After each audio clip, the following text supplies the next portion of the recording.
먼저 23절을 보겠습니다. 여호와께서 그날에 이스라엘을 구원하심으로 전쟁이 벳아웬을 지나니라. 이 성경은 이 믹마스 전투에서 이스라엘이 승리한 것과 관련해서 여호와께서 그날에 이스라엘을 구원하셨다라고 적고 있습니다. 이 전쟁에서의 승패는 한 나라의 흥망성쇠를 결정하는 중요한 문제가 됩니다. 자, 여기서 표면적으로는 이스라엘의 승리는 하나님의 구원을 우리에게 얘기해 주고 있습니다.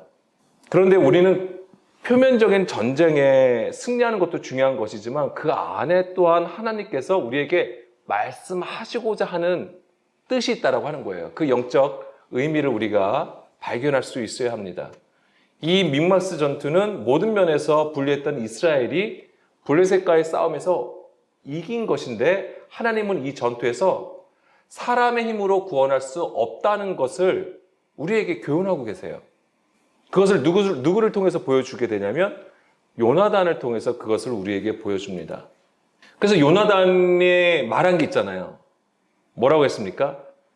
하나님의 구원은 사람의 많고 적음에 달려있지 않다라고 얘기를 하잖아요. 그러면서 하나님께서 우리를 위하여 일하실까 하노라.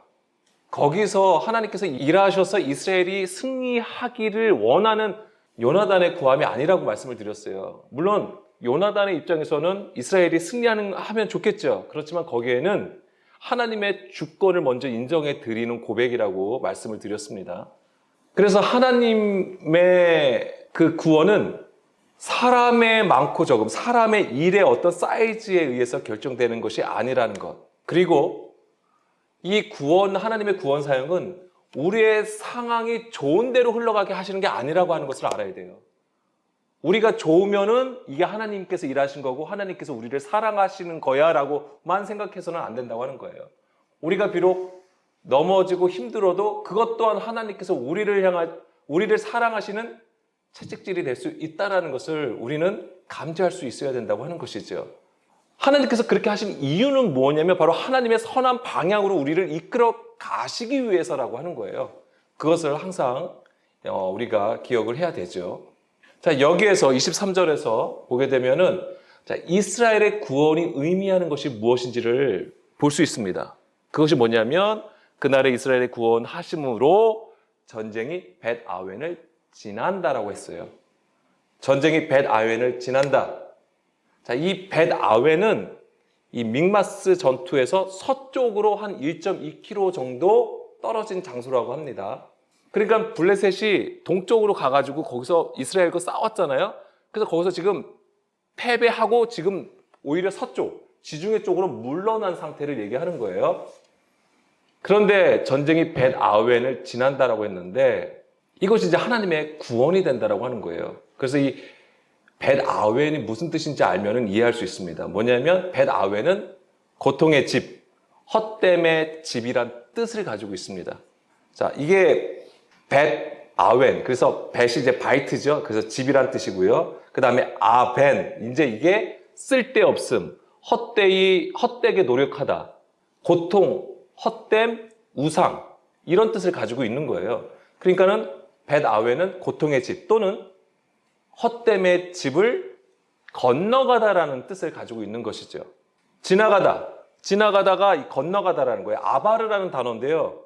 이게 그러니까는 이 고통, 헛됨, 우상의 틀, 그 구조를 건너간 것을 얘기하는 거예요. 이것이 바로 하나님께서 이루시는 구원이라는 것을 얘기해 주는 겁니다. 히브리 사람이라고 얘기를 합니다. 누가 있습니까? 처음에 누굴 보고 히브리 사람이라고 했습니까? 아브라함을 가지고 히브리 사람이라고 했어요. 그래서 창세기 14장 13절에 기록하고 있습니다. 그리고 또 누구를 얘기하고 있냐면 요셉에 대해서도 히브리 종이라고 얘기를 하고 있어요. 그래서 창세기 39장 17절에도 있고요. 그 다음에 출애굽기에서도 이스라엘 백성을 히브리 사람이라고 얘기를 많이 합니다. 출애굽기에서. 그리고 사도 바울도 자기가 히브리인 중에 히브리인이라고 얘기를 하죠. 자, 히브리 사람은 무슨 뜻입니까? 건너온 자, 물을 건너온 자라는 의미를 가지고 있어요. 물론 여러 가지 의미가 있더라고요. 그런데 이제 우리가 알고 있는 것이 이제 건너온 자라는 것이죠. 그래서 우리가 어떻게 보고 있죠? 아브라함이 하나님께서 부르셨잖아요. 하나님께서 아브라함을 부르셨을 때 아브라함이 어디 있다가 어디로 간 거예요? 우르에서 가나안 땅으로 들어간 거잖아요. 그게 이제 지역적으로 물리적인 이동이잖아요. 근데 그것이 뭐냐면 우르는 바로 우상의 땅이었단 말이에요. 우상의 땅에서 가나안 땅은 뭐죠? 하나님께서 약속하신 땅이라고 하는 것이죠. 우상의 땅에서 하나님의 약속이 있는, 말씀이 있는, 적과 꿀이 있는 그 땅으로 들어온 것을 얘기하는 거예요. 그래서 이제 지역적으로는 그게 강을 건너는 것이 있었고, 아브라함을 향하여 저는 이제 히브리 사람이라고 얘기한 것이죠. 그것은 또한 구원과 연결해서 우리에게 성경은 보여주는 게 있습니다. 그래서 출애굽한 이스라엘 백성들이 홍해를 건너는 것, 그리고 광야를 지나서 가나안 땅에 들어갔을 때도 어딜 건너죠? 요단강을 건너는 것이죠. 이제 그런 의미가 있는 거예요. 그래서 이게 물을 건너는 것, 강을 건너는 것은 이 구원과 깊이 연결되어 있다라고 하는 것이죠. 그래서 이 벳 아웬을 지난다고 하는 것이 바로 이제 그런 구원의 그림과도 연결이 되는 것입니다. 다시 3상 14장 23절로 돌아갈게요. 자, 우리가 여기서 주목해야 하는 것은 블레셋과의 싸움에서 이긴 것이 구원의 그림이 되는 것이지만 또한 이 요나단을 통해서 사울이 가진 헛된 종교심, 거짓 맹세를 보여주고 있다고 하는 거예요. 그게 이제는 앞으로 계속 나오는 이야기들이 되는 것이죠. 이제 사울 왕은 나름대로 하나님을 향한 종교적인 열심을 가지고 있었어요. 그렇지만 그 종교적인 열심은 오히려 하나님의 일을 방해하는 어리석음을 보여주게 돼요. 그래서 우리가 처음에 읽었던 부분도 그거예요. 사울이 이스라엘 백성들이 가축을 잡아먹잖아요. 짐승을 잡아먹는데 핏째 먹는다고 했잖아요. 그것을 오히려 책망해요. 사울이 그것을 왜 책망할까요? 율법에 어긋났기 때문에. 그래서 그 율법을 기준으로 그들을 책망하는 거예요. 그러면서 큰 돌을 가지고 와서 그 위에 짐승을 잡게 하잖아요. 원래 짐승을 잡을 때 그렇게 하는 게 맞아요. 왜냐하면 큰 돌 위에 짐승을 놓고 거기서 잡으면 피가 다 떨어지는 거잖아요. 그래서 고기 살하고 피하고 이제 분리시키는 거죠. 그래서 이제 핏째 먹지 않도록 하는 방법이었던 거예요. 그러니까 사울은 지금 백성들이 하나님의 율법을 어기지 않도록 하게 하는 것이죠. 그리고 처음 제단을 쌓았다라고 되어 있잖아요. 그런 모습만 보면은 사울 왕은 하나님을 향하여 굉장한 믿음을 가진 자, 종교심이 굉장히 투철한 자로 보여지는 것이죠. 그렇지만 한번 우리가 보자고요. 성경은 과연 우리에게 무엇을 얘기해 주고 있는지를. 3상 14장 24절 말씀입니다. 이 날에 계속 지금 23절까지는 뭐냐면 이스라엘 백성들이 이제는 블레셋을 추격하는 거예요. 계속 이제 지중해 쪽으로 도망가니까 계속 그쪽으로 추격하는 가운데 있는데 24절에 보니까 이날에 이스라엘 백성들이 피곤하였으니 이는 사울이 백성에게 맹세시켜 경계하여 이르기를 저녁 곧 내가 내 원수에게 보복하는 때까지 아무 음식물이든지 먹는 사람은 저주를 받을지어다 하였습니다. 그러므로 모든 백성이 음식물을 맛보지 못하고. 자, 이스라엘은 지금 블레셋을 추격하는 가운데서 지금 백성들이 피곤하다고 얘기를 합니다. 여기서 피곤하다가 나가스라는 단어가 쓰였습니다. 나가스. 이게 어떤 뜻이냐면 몰아치다. 막 몰아치는 거고 그다음에 괴롭히다라는 뜻이 있고 폭정을 하다라는 뜻이 있어요. 근데 왜 백성들이 피곤합니까? 그게 24절에 뒤에 써 있죠. 금식을 시킨 거예요. 물론 이 피곤한 이유는 당연히 추격을 하잖아요. 지금 있는 힘을 다해서 지금 블레셋을 추격을 하니까 피곤할 수 있는 것이죠. 그런데 성경은 그 이유를 사울의 맹세 때문이라고 얘기를 합니다. 사울 왕은 이스라엘의 승리를 위해서, 그러니까 사울 왕의 입장에서는 이 블레셋을 이기고 있는 상황이니까 확실한 승리가 필요했던 거예요. 확실하게 이기고 싶었던 거예요. 그러니까는 만약에 음식을 먹으면 그 음식을 먹는 동안에 블레셋이 더 많이, 더 멀리 도망을 갈 거 아닙니까? 그러니까는 사울의 입장에서는 지금 빨리 그냥 속전속결로 블레셋을 따라가서 진멸하고 싶은 거예요. 그런 마음이 아무래도 컸던 것 같아요. 이것은 뭐 자기뿐만 아니라 이스라엘의 입장에서도 그거는 좋은 결과를 가져올 수 있는 것이죠. 그래서 사울의 맹세는 저녁 곧 내가 내 원수에게 보복하는 때까지 아무 음식도 먹지 말라고 금식 명령을 내려요. 그리고 만약에 음식을 먹으면 저주를 받을 것이다. 자, 여기서 맹세시킨다고 했잖아요. 백성에게 맹세시켜 경계하여 라고 되어 있는데요. 이게 뭐냐면 아라라고 되어 있어요. 이게 어명이에요. 어명. 왕의 명령이 되는 거예요. 근데 여기에는 무슨 뜻도 있냐면 저주하다라는 뜻도 있는 거예요. 그러니까 약간 좀 부정적인 의미를 가지고 백성에게 강요하는 것입니다. 강제성을 띤 명령이에요. 그러니까 지금 백성들이 하나님을 향하여 자원함으로 금식하는 게 아니라는 거죠.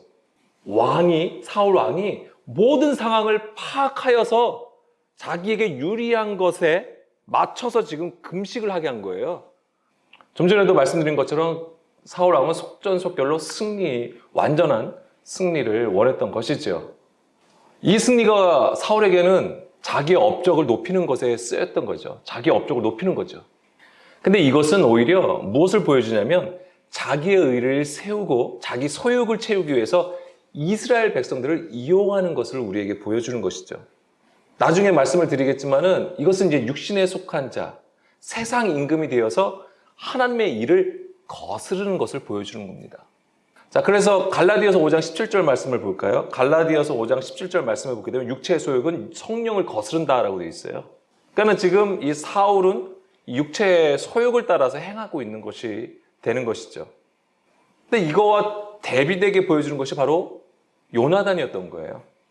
자, 3상 14장 25절로 다시 보게 되면 27절까지 그들이 다 숲에 들어간 즉 땅에 꿀이 있더라. 자, 이제 금식을 해야 됩니다. 백성들이 쫓고 있는 가운데에서 금식을 해야 되는데 근데 그들이 숲에 들어가요. 근데 거기에 땅에 꿀이 있다고 했습니다. 26절 백성이 숲으로 들어갈 때 꿀이 흐르는 것을 보고도 그들이 맹세를 두려워하여 손을 그 입에 대는 자가 없었으나 요나단은 그의 아버지가 백성에게 맹세한 명령할 때에 듣지 못하였으므로 손에 가진 지팡이 끝을 내밀어 벌집에 꿀을 찍고 그의 손을 돌려 입에 대매 눈이 밝아졌더라. 이 꿀은 무엇을 상징합니까? 하나님의 말씀을 상징하는 거죠. 근데 이 꿀을 먹어야 되는데 사울의 맹세 때문에 이 꿀을 먹지를 못하는 것이죠. 이제 그런 상황이고요. 근데 이 요나단이 그 꿀을 먹었잖아요. 근데 어떻게 되죠? 예, 눈이 밝아졌다라고 했습니다. 그러니까 이것은 우리가 보면 기력이 회복된 것을 얘기하는 거죠. 왜냐면 지금 엄청나게 싸워서 기진맥진한 상태잖아요. 그런데 이것을 꿀을 먹고 기력이 회복된 것을 보여줍니다만 이 꿀은 하나님의 말씀이라고 했어요. 그래서 이 땅은 어떤 존재여야 되냐면 하나님의 이 꿀을 먹는 존재가 돼야 돼요. 그래야지 이제 땅에 속한 자에서 하늘에 속한 자가 되는 것을 우리에게 말해주는 것이죠. 근데 그것을 사울 왕이 못하게 하는 거예요. 그러니까 하나님의 말씀을 먹지 못하게 하는 것이죠. 무엇으로?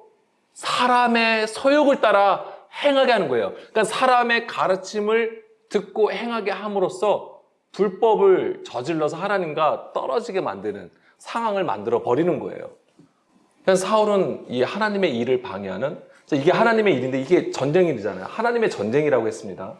그래서 계속 이게 이스라엘의 구원, 하나님의 구원은 그렇죠? 사람의 많고 적음에 있지 않다. 이제 계속 얘기를 하는 것이고 아까 23절에서도 여호와께서 그날에 이스라엘의 구원하셨다라고 되어 있죠. 구원하셨다라고 하고 있는데 이것을 지금 방해하고 있는 것이죠. 사울이. 14장 28절부터 29절 말씀 보면은 자, 요나단은 꿀을 먹고 눈이 밝아진 것과 관련해서 사울 왕의 맹세로 먹지 못한 채로 블레셋을 추격하는 이스라엘 백성들을 보면서 굉장히 안타까워해요.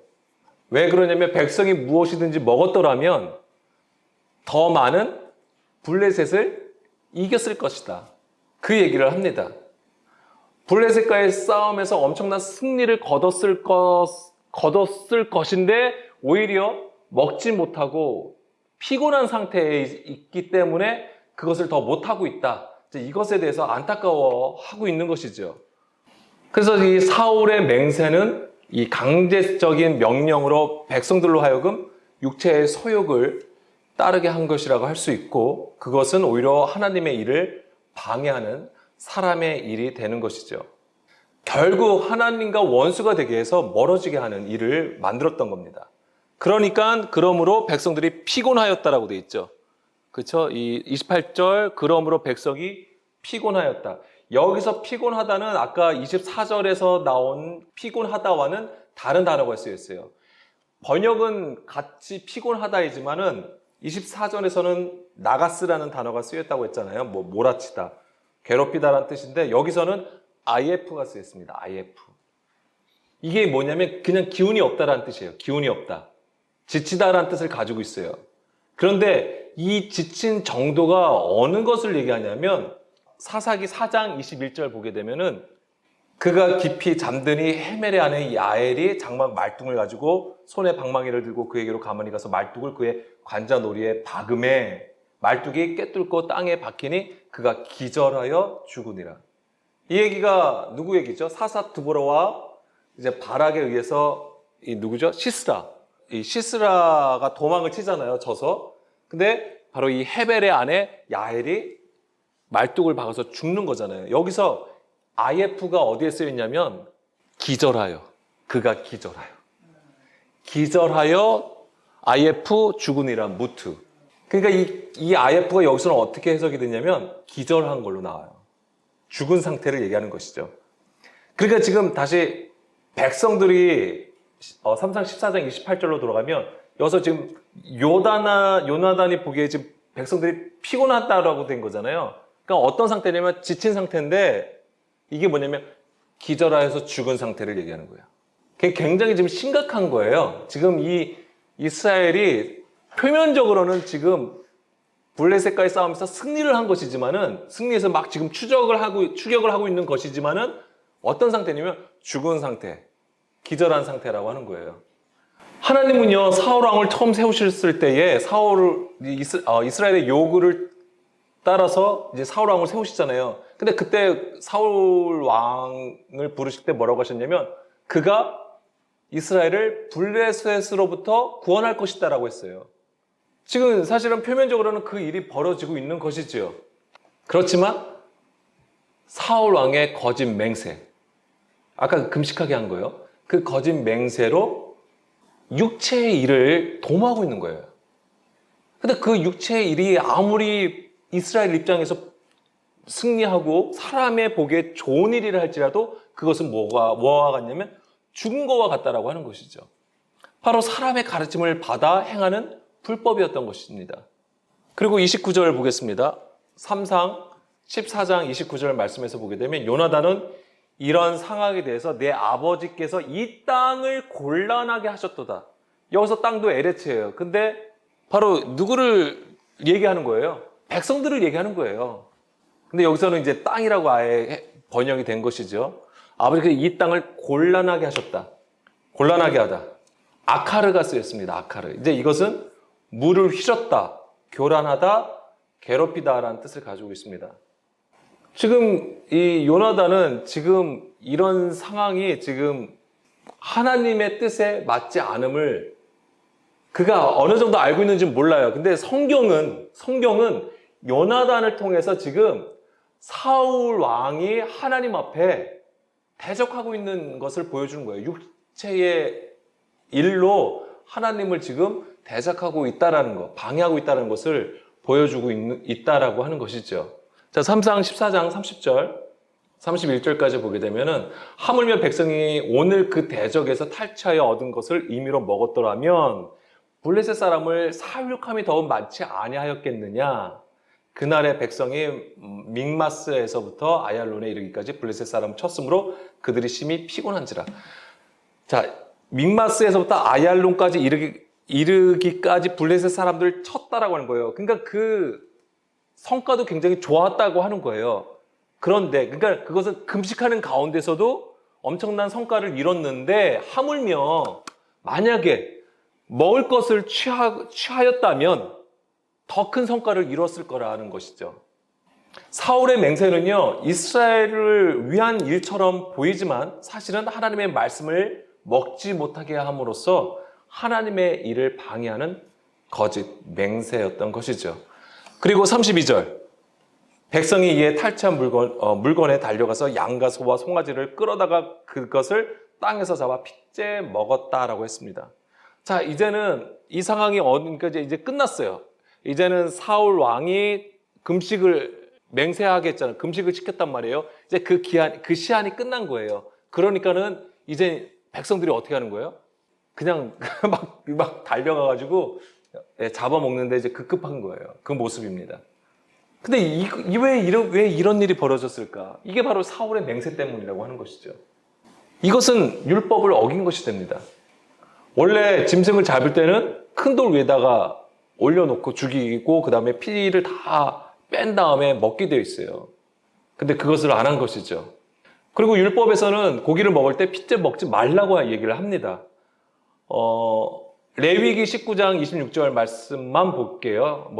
한 두세 군데 더 있는데 레위기 19장 26절 말씀에 보게 되면 너희는 무엇이든지 핏째 먹지 말라라고 되어 있잖아요. 그리고 그 피에는 뭐가 있다고 했습니까? 생명이 있기 때문에 먹지 말라고 얘기를 합니다. 자, 이런 상황이 벌어졌습니다. 근데 사울은 어떻게 행동합니까? 33절, 35절까지 보게 되면은 사울은 이 백성들이 핏째 먹는 것을 봅니다. 그걸 알게 되었어요. 그러니까는 너희가 믿음 없이 행하였도다라고 되어 있어요. 그러면서 본인이 이제 이 문제를 해결합니다. 그래서 이제 큰 돌을 4개로 굴려오라. 그리고 백성들로 하여금 소와 양을 이리로 끌어와서 잡아먹되 핏째로 먹어 여호와께 범죄하지 말라. 딱 이렇게 얘기를 하고 그리고 백성들로 하여금 이제 고기를 먹게 합니다. 그러면서 35절에서는 여호와를 위하여 제단을 쌓았으니 이는 그가 여호와를 위하여 처음 쌓은 제단이었더라라고 기록하고 있습니다. 사울은요 자신의 맹세로 인해서 이 율법을 어긴 백성에게 오히려 그 율법을 잣대로 책망을 하는 거예요. 그러니까 이게 뭐냐면 주의 마음 이런 건 상관이 없어요. 그가 기준한 거는 이 율법인 거예요. 그러니까 사울은 율법을 가진 자예요. 율법으로 그리고 평가하고 판단하고 정죄를 해버리는 것이죠. 여기서 사울이 취해야 되는 것은 뭐냐면 자기의 그 맹세 때문에 이 백성들이 괴롭힘을 당한 것이고 피곤한 가운데 있었다는 것을 알아야 되는 건데 그걸 모르는 거고 그들이 보인 그 행동을 가지고 정죄를 해버렸던 것입니다. 그러니까 지금 이 모습만 보면은 사울은 엄청난 종교심을 가진 자예요. 왜냐하면 백성들이 불법을 행한 것을 해결해 주잖아요. 율법에 맞게. 이런 것들이 어쩌면 우리의 모습일 수도 있습니다. 우리가 말씀을 가지고 예수님을 믿고 교회를 다니지만은 우리가 대부분 해결하려고 하는 것은 우리가 가진 이런 가르침들 안에서 해결하려고 하는 것이죠. 그렇지만 다시 한번 말씀을 드리지만은 사울이 지금 보여주고 있는 이 종교적인 열심, 이것은 오히려 하나님의 일을 방해하는 것이고 대적하는 것이 됩니다. 하나님을 섬기는 모습을 가지고 있지만 그것은 불법이고 외식인 거예요, 사실은. 마태복음 15장 7절에서 9절 말씀 다 아시잖아요. 외식하는 자들아 이사야가 너에게 관하여 잘 예언하였도다. 이 백성의 입술로는 나를 공경하되 마음은 내게서 멀도다. 사람의 계명으로 교훈을 삼아 가르치니 나를 헛되이 경배하는구나. 우상숭배를 한다 이거예요. 하나님을 섬기는데 그게 우상숭배를 하는 것이죠. 자, 3장 14장 35절로 돌아가서 사울은 하나님을 위하여 제단을 쌓았다고 했습니다. 그러면서 그가 하나님을 위하여 처음 쌓은 제단이라고 했는데요. 자, 우리의 삶에서 이 처음, 시작 굉장히 중요한 의미를 담고 있잖아요. 근데 여기서 이제 처음이라는 단어가 봐야 돼요. 이 처음이라는 단어가 할랄이라는 단어가 쓰였어요. 할랄. 이게 근데 무슨 뜻이냐면은 구멍을 뚫다라는, 시작하다는 뜻이 있어요. 시작하다라는 뜻이 있고 구멍을 뚫다, 모독하다, 어기다라는 뜻이 있어요. 그럼 여기서 처음, 제단을 처음 쌓았다라는 의미와 지금 제가 지금 사전적인 뜻으로 모독하다, 어기다, 구멍을 뚫다 이제 이런 의미를 지금 말씀을 드렸어요. 그래서 이게 굉장히 여러 가지 뜻이 있어요. 그래서 성경 구조를 봐야 돼요, 이럴 때는. 자, 성경 구조를 몇 개를 찾아보게 되면은 먼저 창세기 6장 1절 볼게요. 창세기 6장 1절에 사람이 땅 위에 번성하기 시작할 때에 그들에게서 딸들이 나니. 이게 이제는 노아의 방주 얘기잖아요. 여기서 시작할 때에, 이게 할 날이에요. 그리고 창세기 49장 4절 말씀입니다. 물에 꿀음 같았은 즉 너는 탁월하지 못하리니 내가 아버지의 침상을 올라 더럽혔음이로다. 그가 내 침상에 올랐었도다.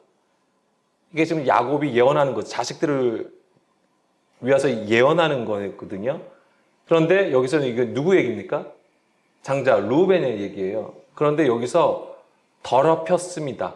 더럽혔다. 이게 할 날이에요. 더럽히다. 그리고 출애굽기 20장 25절. 내가 내게 돌로 제단을 쌓거든 다듬은 돌로 쌓지 말라. 내가 정으로 그것을 쪼면 부정하게 함이니라. 부정하게 하다. 할 날. 아까 위에 것은 좀 전에 거는 더럽히다. 여기서 부정하게 하다. 이게 할 날이에요.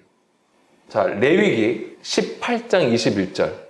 너는 결단코 자녀를 몰래에게 주어 불로 통하게 함으로 내 하나님 이름을 욕되게 하지 말라. 여기 욕되게 하다가 할 날이에요. 하나님의 이름을 욕되게 하는 것. 그리고 하나 더 볼게. 레위기 21장 23절. 죄송합니다. 먼저 이거 볼게요. 레위기 19장 12절. 자, 너희는 내 이름으로 거짓 맹세함으로, 자, 거짓 맹세하는 거잖아요. 내 하나님의 이름을 욕되게 하지 말라. 여기서도 욕되게 하지 말라. 욕되게 하다. 할 날. 근데 뭐예요? 거짓 맹세함으로써. 지금 사울 왕이 보여준 게 거짓 맹세예요. 그 맹세가. 금식하게 했던 그 맹세라는 게. 그리고 레위기 21장 23절. 휘장 안에 들어가지 못할 것이요 제단에 가까이 하지 못할지니 이는 그가 흠이 있음이니라. 이와 같이 그가 내 성소를 더럽히지 못할 것은 나는 그들을 거룩하게 하는 여호와입니다. 이게 제사장의 얘기예요. 근데 여기서 뭐냐면 내 성소를 더럽히다 할 날. 그러니까 내보면 어떤 뜻이에요? 부정하게 하는 거, 더럽히는 거, 이걸 얘기하는 거예요. 물론 제가 다른 번역서도 다 보니까 다 처음으로 해석을 했어요. 근데 이게 우리가 생각하는 그가 사울 왕의 모든 인생 중에서 처음 정말 그들은 제단을 쌓은 게 하나도 없다가 처음 쌓은 데는 이런 어떤 순차적인 그런 개념이 아니라고 하는 것이죠. 그걸 알아야 되는 거예요. 사실 13장에서 이미 사울 왕은 번제를 드렸어요. 그쵸? 사무엘을 기다렸는데 오지를 않았잖아요. 근데 그가 그래서 번제를 드리는 거예요. 물론 누가 대신 뭐 싸울 수도 있는 것이냐, 사울의 입장에서는 번제를 드리기 위해서 그거를 제단을 쌓아야 되는 것이죠. 그런 모습에서 이미 제단을 쌓을 수 있었던 거예요.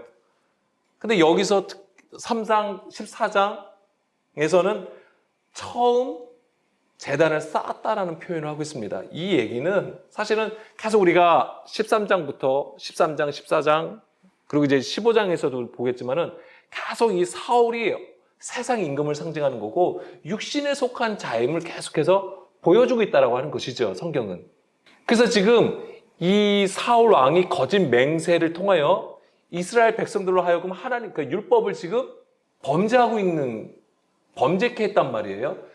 그래서 오히려 그 제단이라는 것은 무엇입니까? 하나님께 가까이 가기 위한 것이잖아요. 그래서 거기서 제물을 태우고 이제 그 연기가 올라가면서 하나님께 가까이 나가는 것을 상징하는 그림이 되는 것인데, 그거를 뭐냐면 부정하고 더럽힌 상태를 보여주는 거예요, 지금. 지금 사울이 육체의 소욕을 따라 행한 것이 그 제단을 더럽히는 것을 보여준다라고 하는 것이죠. 그래서 하나님은 이 사울이 가진 종교적인 열심을 보여주는 건데, 이 성경은 그 안에 불법과 가증한 것이 있음을 우리에게 고발하는 겁니다.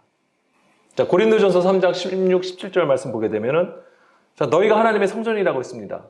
근데 하나님의 영이 있는 것이 하나님의 성전이 되는 거예요.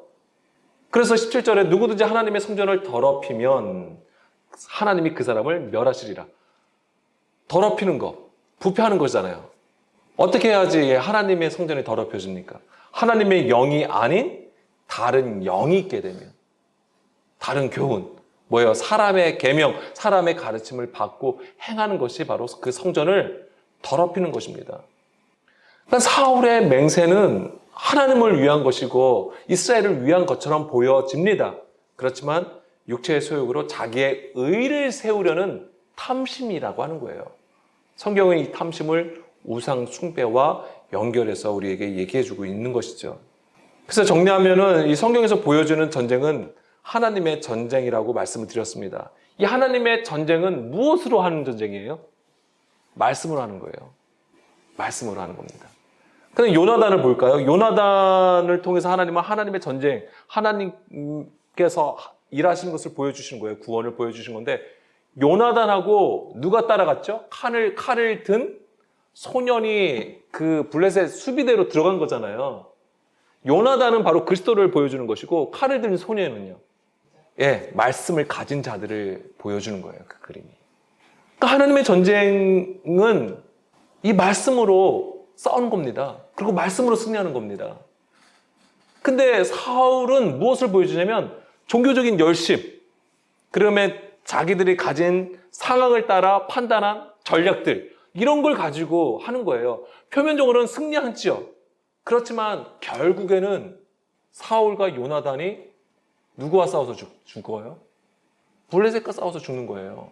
지금 여기서는, 그러니까 이 3상 14장에서는 이 블레셋이 패배해서 물러났지만 나중에는 이들이 다시 세력을 키워서 다시 이스라엘을 공격해요. 그때 사울 왕이 죽습니다. 요나단이 죽어요. 우리가 하나님의 전쟁에서 승리할 수 있는 것은 우리의 노력도 열심도 아닙니다. 오직 하나님께로부터 오는 은혜로만이 되는 거예요. 은혜로만. 그렇다고 이 은혜를 우리가 은혜 가지고 뭐 어떤 좋은 감정, 좋은 상황들 이런 걸로 평가를 하는 게 아니에요. 이 하나님의 은혜라고 하는 것은 하나님께서 우리에게 주시는 선물이에요. 값없이 주시는 선물인데 그 선물은 물론 대가는 없어요. 그렇다고 우리 보고 가만히 있으라고 하는 얘기 아니에요. 절대. 그냥 가만히 구하면, 가만히 있으면 저절로 이루어지는 게 아니에요. 오늘도 우리가 그 하나님의 은혜를 구하되 정말 하나님께서 원하시는 거, 오늘 하나님께서 찾고 구하는 그 심령으로 서야 된다고 하는 거예요. 하나님은 우리에게 뭐 대단한 거 원하지 아니하세요.